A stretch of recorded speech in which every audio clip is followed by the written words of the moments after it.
China తైవాన్లో తను పన్నిన కుట్ర ఫలించలేదు.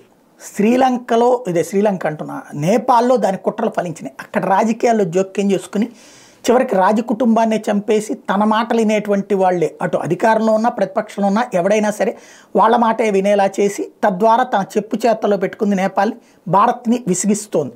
భూటాన్లో ఉన్నటువంటి రాచరిక ప్రభుత్వంలో ఉన్నటువంటి లూప్ హోల్స్ ఏం పట్టుకుని ఏడిపిస్తున్నారో తెలియదు, కానీ భూటాన్ కూడా ఇప్పుడు చైనాని తన పక్కలోకి వచ్చేలా చేసుకుంది. తద్వారా ఆ రెండు దేశాల్లో రాజకీయ ఇన్వాల్వ్మెంట్ ద్వారా యుద్ధం చేయకుండా గెలిచేసింది.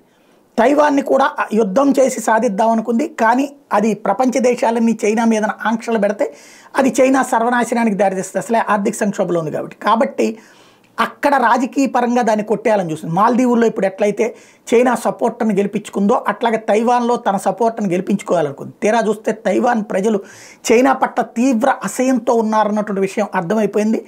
ఏంటంటే చైనాకి అనుకూల వ్యక్తిని ఓడించి చూపించారు అక్కడ ఉన్నటువంటి ప్రజలు.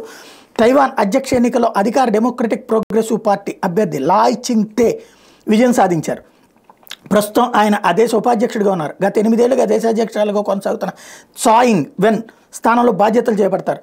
డీపీపీ అగ్రనేతలైన చాయింగ్ వెన్, లాయ్ చింగ్ ఇద్దరు తైవాన్ని విలీనం చేసుకోవాలని చైనా ప్రయత్నాలను గట్టిగా వ్యతిరేకిస్తున్న వ్యక్తులే. తమ దేశాన్ని ఆక్రమించుకోవాలని చూస్తున్న బీజింగ్తో కనీసం చర్చలకు కూడా వీళ్ళు సుముఖత వ్యక్తం చేయలేదు.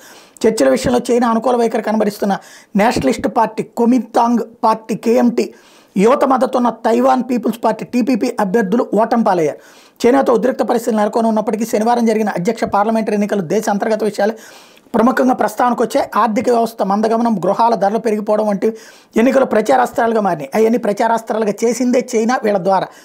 అయితే అధ్యక్ష ఎన్నికల్లో లాయ్ చింగ్ తే ఓడిపోవాలని చైనా కోరుకున్నప్పటికీ తైవాన్ ప్రజలు అందుకు ప్రతికూలమైన తీర్పు ఇవ్వడంతో దాని బతుకు బస్టాండ్ అయింది. చైనా ఎత్తుగడలు ఫలించలేదు.